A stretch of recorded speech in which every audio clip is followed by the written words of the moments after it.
you may know by now, I love weird, wacky and quirky motorcycles.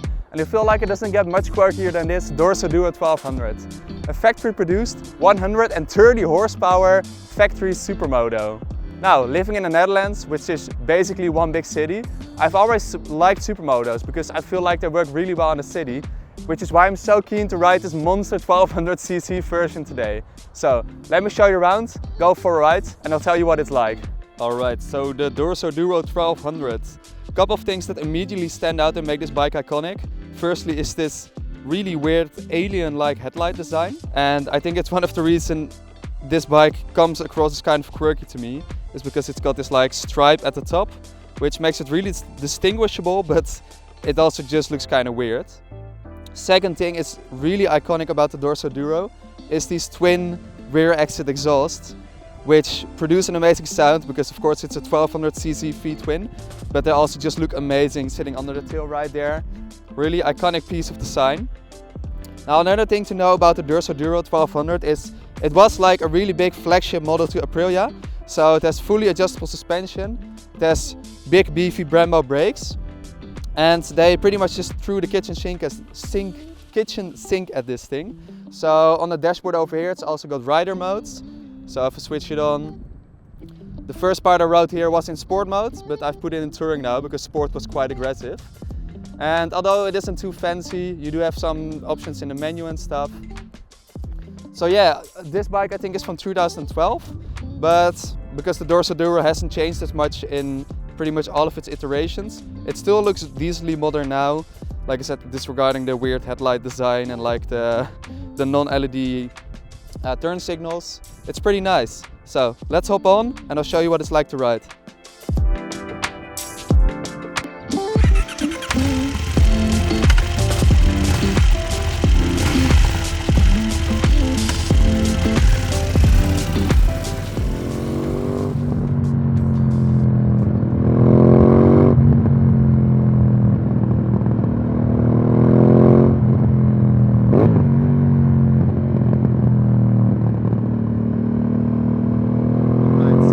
What is this Dorsoduro 1200 like to ride? First thing you notice when you get on, man, this thing is so aggressive. The throttle response, especially around town, is very, very sporty to say the least. When I first jumped on this bike it was in sport mode, and when I rode away I was like, okay.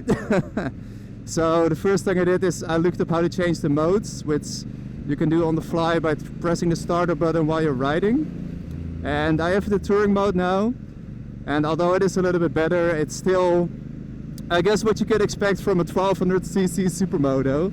It's very sporty, very, very sporty. You can definitely tell this bike is not meant for poodling around town or commuting or just gently going through traffic. This bike certainly has a certain presence, a certain energy. I guess you could say a certain characteristic, wherein it just feels like it wants to be ridden like an absolute moron. Again, that's quite fitting of the character of the bike, I would say. But to be honest, I've been riding for 8-ish years now, and I'm not that easily intimidated by motorcycles anymore. But goddamn, this bike has some, well, let's just say it feels like a very manly motorcycle. But as someone who is just a regular rider who likes to just go on trips and ride around the countryside like this, oh boy, it's quite fast, it's quite exciting, but it's a lot. So let's dial things back a little bit.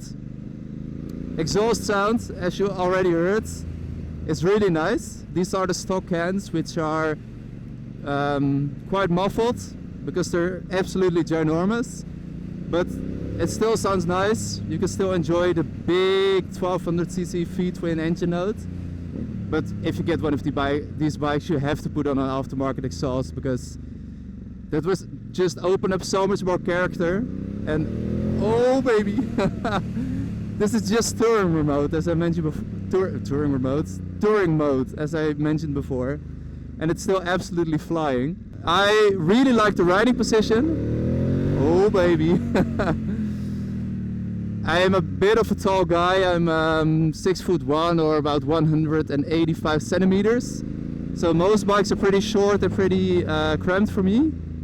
big pile of gravel here, as usual. But I always appreciate supermoto riding position because they're a little bit taller. You get a lot of room in the cockpit, so wide handlebars, lots of knee room. So it's just a pretty comfortable place to be in general. The seat is a bit hard, but it's a supermoto, so what do you expect? And it's totally fine. I mean, you're not gonna take this thing long distance touring.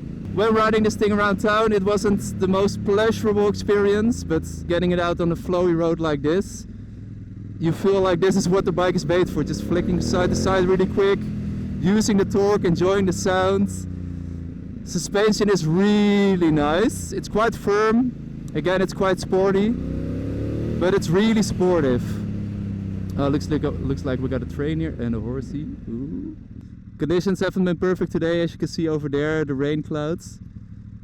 Not the best conditions to ride a 1200cc supermoto from 2011. I don't think this thing even has traction control or anything like that. But yeah, it's just sticking in rain mode and it's pretty okay. As I was mentioning, just riding it on a road like this, nice and flowy. And you don't have to use all of the power, of course, because it's nice and torquey. It's a big V-twin. You can just, well, I'm shifting down now, but you can leave it in like third or fourth gear and it will happily chug along, riding the torque. Another thing that stood out to me when I first got on this bike is the gearbox, which it works perfectly fine, but it's really heavy, like really mechanical. So you really have to press the lever before it goes into gear, which also adds to the fact that this bike feels like a muscly bike, like a really manly bike, like it wants to be, you know, wants to be heavyweight or something, I don't know. And the V-twin is perfect for this, just quick overtakes, so much torque, so easy. But to sum up my first impressions, this really is a bike you have to grab right at the scruff of its neck and actually like manhandle. Slam it in the gear, take proper control of the throttle because it's quite aggressive. Use the wide handlebars to throw it into corners and lean on the suspension. Dive hard on the brakes to compress the hard suspension. It's not happy pulling around town. You have to find a proper road for it, grab it by the scruff of its neck, use it properly, and then it comes to life. You get a lot of enjoyment out of it, but personally for me as a more casual rider, it is a bit much.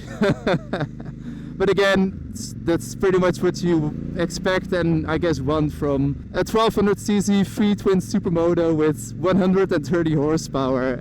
I mean, I would be properly disappointed if this wasn't an insane beast. Yeah. So I love it for that. Like I said, it's not for me, but this bike just fits the brief perfectly. And if you're looking for this kind of thing, just go ride one. You're gonna have like an amazing amount of fun. Right, so that's gonna do it for me today. I hope you enjoyed this video because it's been kind of hard to film because it's been raining all day.